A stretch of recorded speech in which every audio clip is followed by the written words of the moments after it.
Mes chers compatriotes, chers amis de la Côte d'Ivoire, c'est toujours avec beaucoup de plaisir et d'émotion que je m'adresse à vous à l'occasion du passage à la nouvelle année. Mon émotion est encore plus grande cette année car ce sont les derniers vœux du second mandat à la magistrature suprême que vous avez bien voulu me confier. Comme vous le savez, l'année 2020 sera une année importante pour l'avenir de notre chère Côte d'Ivoire. C'est pourquoi, à l'occasion de ces vœux, j'aimerais que nous regardions le chemin parcouru ensemble vers la modernisation de la Côte d'Ivoire, la consolidation de la nation ivoirienne et l'amélioration des conditions de vie des Ivoiriens. Mes chers compatriotes, au moment où je briguais la magistrature suprême en 2010, j'avais deux priorités: l'amélioration des conditions de vie des populations par la réalisation d'infrastructures sociales et économiques et la création d'emplois, notamment pour les jeunes. Malheureusement, au sortir de la grave crise post-électorale que nous avons connue, nous avons trouvé un pays en lambeaux, un tissu social déchiré, une situation sécuritaire précaire, une administration en déliquescence et des infrastructures totalement dégradées. Nous avons dû alors parer à ces urgences de remise en état de notre pays. Il nous fallait ramener la paix et rétablir la sécurité sur toute l'étendue du territoire national. Nous l'avons fait. Il nous fallait restaurer l'autorité de l'État, remettre l'administration en marche, la rapprocher de nos concitoyens vivant dans les localités les plus reculées. Nous l'avons fait. Il nous fallait rétablir les institutions et les renforcer pour qu'elles accompagnent l'action de l'État. Nous l'avons fait. Grâce à la mise en place de la commission Dialogue, Vérité et Réconciliation, nous avons compris les causes profondes de cette crise et nous avons tiré les leçons pour l'avenir du pays, pour que plus jamais la Côte d'Ivoire ne retombe dans les mêmes travers. Nous avons entrepris de solder de façon définitive le contentieux de la crise post-électorale en identifiant puis en indemnisant les victimes, en amnistiant la quasi-totalité des prisonniers civils de la crise post-électorale, en favorisant les conditions de retour de la plupart de nos compatriotes réfugiés hors du pays. Ceux qui étaient des agents de la fonction publique ont réintégré l'administration. Nous avons traité chacune des urgences de la crise avec détermination et responsabilité.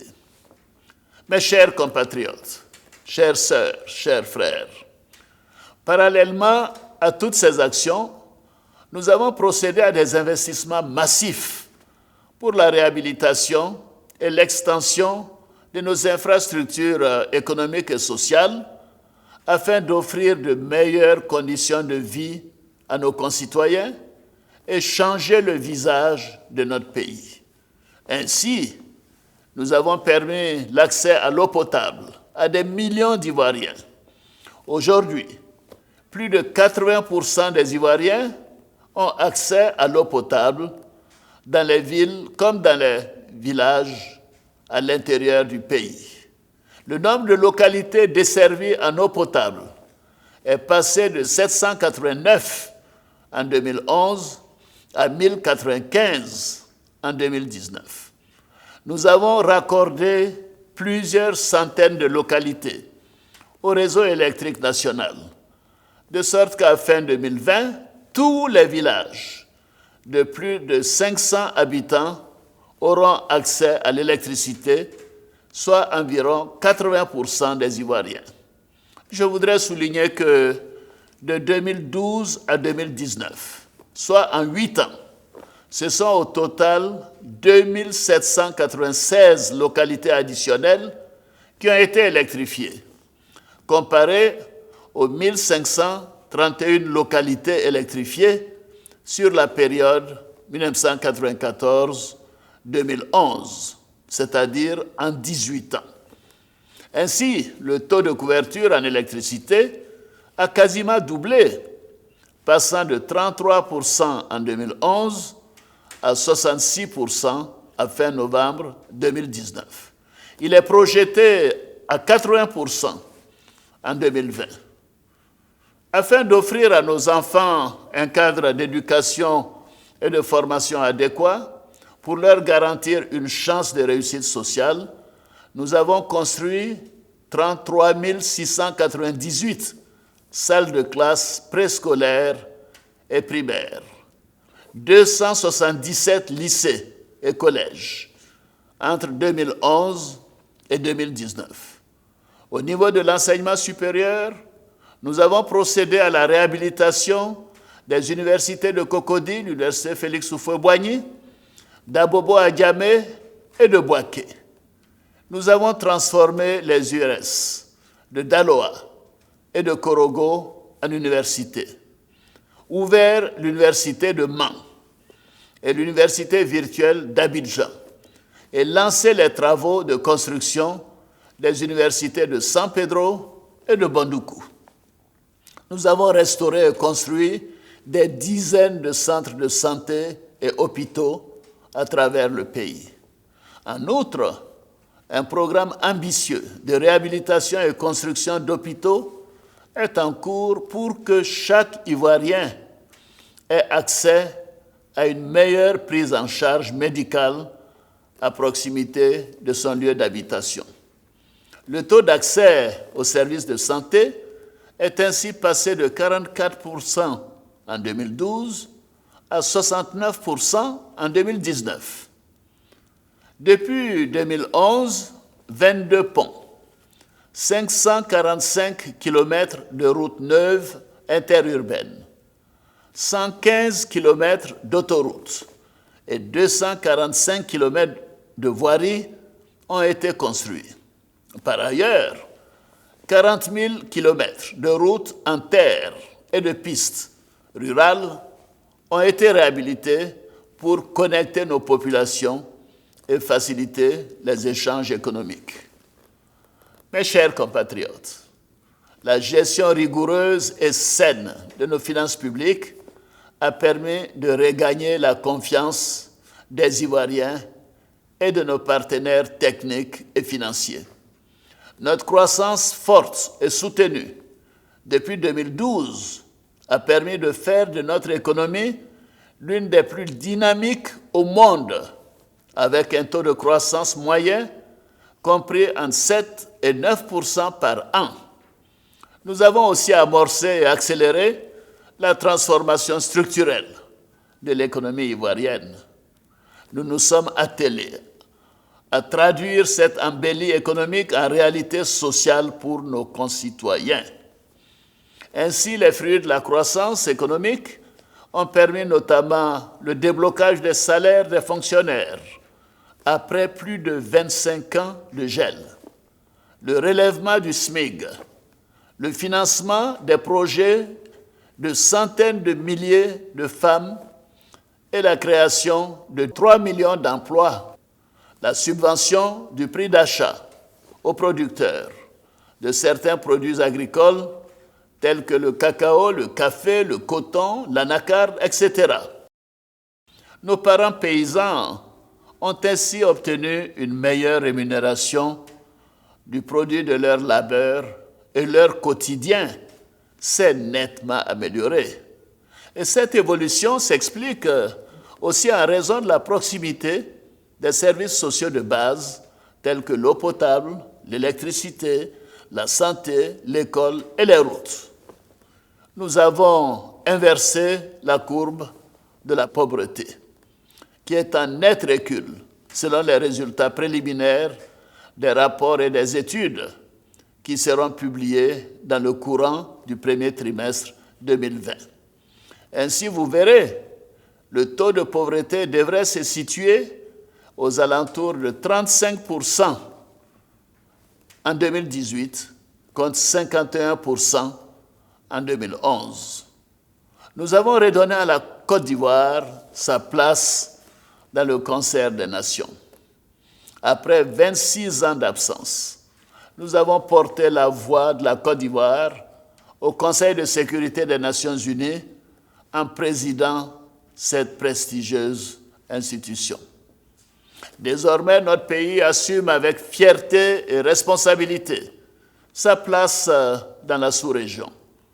Nous avons restauré l'attractivité touristique de notre beau pays et le trafic des passagers à l'aéroport international Félix Houphouët-Boigny est passé de 630 000 passagers en 2011 à 2 260 000 passagers en 2019. Nous avons redonné aux Ivoiriens des motifs de fierté et d'espoir par les succès enregistrés au niveau agricole, économique, diplomatique, sportif et culturel. Tous ces résultats, nous les avons obtenus ensemble grâce aux efforts de chacune et de chacun de nous, ainsi qu'au travail acharné du gouvernement que je félicite. Nous continuerons dans cette voie. Nous avons amorcé avec les chefs d'État de l'Union économique et monétaire ouest-africaine, l'UEMOA, et la France, une évolution importante de notre système monétaire avec la réforme du franc CFA dans le cadre de la future intégration monétaire des pays de la CEDEAO. Nous le ferons avec méthode et prudence afin de préserver le pouvoir d'achat de nos populations, d'attirer les investisseurs, de créer des emplois et de maintenir le développement économique des pays de notre Union. Mes chers compatriotes, la finalité de mon action à la tête de l'État est d'améliorer le quotidien des Ivoiriens. C'est pourquoi, en 2019, j'ai décidé de cibler davantage l'action de l'État vers la résolution des difficultés du quotidien de chaque Ivoirien. C'est tout le sens du programme social du gouvernement que nous avons déployé depuis le début de l'année 2019 et qui commence déjà à donner des résultats probants. Ainsi, pour réduire la mortalité infantile et maternelle, plus de 1 250 000 enfants ont été vaccinés gratuitement et près de 465 000 femmes ont bénéficié gracieusement de kits d'accouchement et de césariennes à travers les centres de santé du pays. Au niveau de la protection sociale, les enrôlements pour la CMU, la couverture maladie universelle, s'accélèrent. Ce sont déjà plus de 2,9 millions de personnes qui ont été enrôlées, dont la moitié bénéficient pour la première fois de leur vie d'une assurance maladie. Au niveau de l'éducation, pour qu'aucun enfant ivoirien ne prenne des cours à même le sol dans les salles de classe surchargées, le programme social du gouvernement a prévu l'acquisition de tables-bancs ainsi que le recrutement et la formation de nouveaux enseignants. Ainsi, 10 300 enseignants ont été recrutés, formés et affectés à travers le pays depuis octobre 2019 et 265 000 tables-bancs ont été livrés. Pour l'accès à l'électricité au plus grand nombre, ce sont plus d'1 million de familles vulnérables qui ont bénéficié dans le cadre du programme social du gouvernement de la réduction de 20% du tarif social. De plus, l'État a pris en charge le premier paiement des frais d'abonnement à l'électricité de 200 000 familles. S'agissant de l'eau potable, les investissements ont été renforcés dans le cadre du programme social du gouvernement, avec pour objectif de rendre fonctionnelles les 21 000 pompes villageoises et de renforcer la production et le réseau de distribution en milieu urbain. En matière de logement, le programme de construction de logements sociaux se poursuit avec la même détermination. Et à ce jour, nous avons plus de 1000 hectares de ces réserves foncières constituées. Nous avons investi 72 milliards de francs CFA dans les VRD, c'est-à-dire les voiries et réseaux divers, afin de rendre habitables les maisons déjà construites. Nous avons consenti plus de 300 milliards de francs CFA d'exonération fiscale afin de faire baisser les prix à payer par les acquéreurs de logements. Mes chers compatriotes, hélas, il existe encore dans notre pays, dans nos quartiers, dans nos villages, des familles entières vivant dans une extrême pauvreté. J'en suis désolé. C'est pour ces familles que nous avons mis en place le programme de filets sociaux avec l'appui de nos partenaires au développement. Et ainsi, 127 000 familles ivoiriennes bénéficient d'un appui financier direct de 144 000 francs CFA par an, permettant ainsi de sortir environ 890 000 personnes de l'extrême pauvreté. En ce qui concerne la jeunesse, plus de 54 000 jeunes ont connu au cours de cette année 2019 une première expérience de création d'entreprise. Fort de ces premiers résultats, nous allons renforcer le programme social du gouvernement sur la proposition du Premier ministre Amadou Gon Coulibaly pour améliorer le quotidien des Ivoiriens en agissant sur les prix des produits de première nécessité, pour apporter le secours de l'État à encore plus de familles vulnérables, pour améliorer les conditions d'études de nos enfants du primaire, du secondaire et du supérieur, pour qu'aucune femme en Côte d'Ivoire ne perde la vie en couche. L'État continuera d'être auprès des jeunes pour mieux vous préparer au marché de l'emploi et vous accompagner dans vos projets de création d'entreprises. Mes chers compatriotes, comme vous le savez, 2020 est une année décisive pour l'avenir de notre nation. Chaque Ivoirien sera amené à se prononcer sur la trajectoire qu'il souhaite donner à notre chère Côte d'Ivoire pour les prochaines années. La confrontation des idées et des projets inéluctables au processus électoral devra se faire dans la non-violence et le respect des lois, sans mettre en péril la stabilité du pays. Nous allons maintenir le cap pour que chaque Ivoirien bénéficie des fruits de cette embellie économique, dans la paix et la sérénité. Je vais donc vous rassurer que l'année 2020 sera une belle année. La Côte d'Ivoire continuera d'avancer à pas résolus vers l'émergence.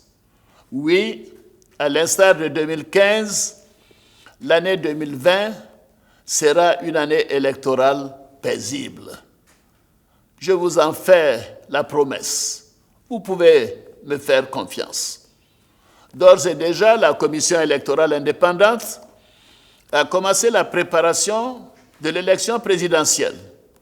Par ailleurs, j'ai instruit le Premier ministre, chef du gouvernement, à l'effet de rencontrer les partis politiques et la société civile dès le mois de janvier, avant de finaliser le travail sur le code électoral. J'invite donc chaque Ivoirien et chaque Ivoirienne, notamment les plus jeunes, à se faire enrôler dès le lancement du processus. C'est ainsi que vous pourrez, vous les jeunes, faire entendre votre voix durant cette année électorale. vous devez prendre vos responsabilités dans l'avenir de la Côte d'Ivoire. Car l'avenir de la Côte d'Ivoire, c'est d'abord vous. Oui, c'est vous en premier. Mes chers compatriotes, s'agissant de l'actualité sécuritaire récente de notre pays, je voudrais vous rassurer à nouveau. L'État fera son devoir. L'État ne faillira pas. En particulier, au moment où le terrorisme constitue une menace à nos frontières. L'État sera là pour garantir la paix si chèrement conquise, ainsi que la sécurité des Ivoiriens et la stabilité de la Côte d'Ivoire. Nul ne pourra perturber cet objectif. Aucune tentative de déstabilisation de la Côte d'Ivoire ne pourra prospérer. Pour tous ceux qui se sont rendus ou se rendront coupables de tels actes, la rigueur de la loi sera intégralement appliquée. Nous sommes tous responsables devant les juridictions de notre pays. Notre pays est un État de droit. Nul n'est au-dessus de la loi, quel que soit son statut. Je salue à nouveau nos forces de défense et de sécurité, avec à leur tête les grands commandements, pour leur abnégation et leur travail remarquable de protection de la nation et des Ivoiriens. Je veux la paix et la stabilité pour notre pays, ainsi que la sécurité pour les Ivoiriens et tous les habitants de notre beau pays. Comme le disait le président Félix Houphouët-Boigny, la paix est notre bien le plus précieux. C'est pourquoi, au moment où nous avons repris le chemin du progrès économique, social, au moment où notre pays rayonne et fait la fierté des Ivoiriens, je vais exhorter encore une fois tous les acteurs de la vie politique ivoirienne à faire preuve de responsabilité en préservant la paix et le respect des institutions. Mes chers compatriotes, à l'aube de cette nouvelle année, je voudrais à nouveau partager avec vous ma foi en l'avenir de notre pays. Nous avons déjà réalisé ensemble de grandes choses, des progrès jamais réalisés par un pays en si peu de temps au sortir d'une crise majeure. Cela a été possible grâce au travail et à l'optimisme à toute épreuve des Ivoiriens. Merci à chaque Ivoirien. Nous pouvons être fiers du chemin parcouru. Des lendemains meilleurs nous attendent. Poursuivons nos efforts de transformation et de modernisation de notre pays dans l'union, la discipline et le travail, dans la paix et la stabilité. C'est sur cette note d'espoir que je voudrais souhaiter à chacune et à chacun d'entre vous une très bonne et heureuse année 2020. Que Dieu bénisse la Côte d'Ivoire. Vive la République, vive la Côte d'Ivoire. Je vous remercie.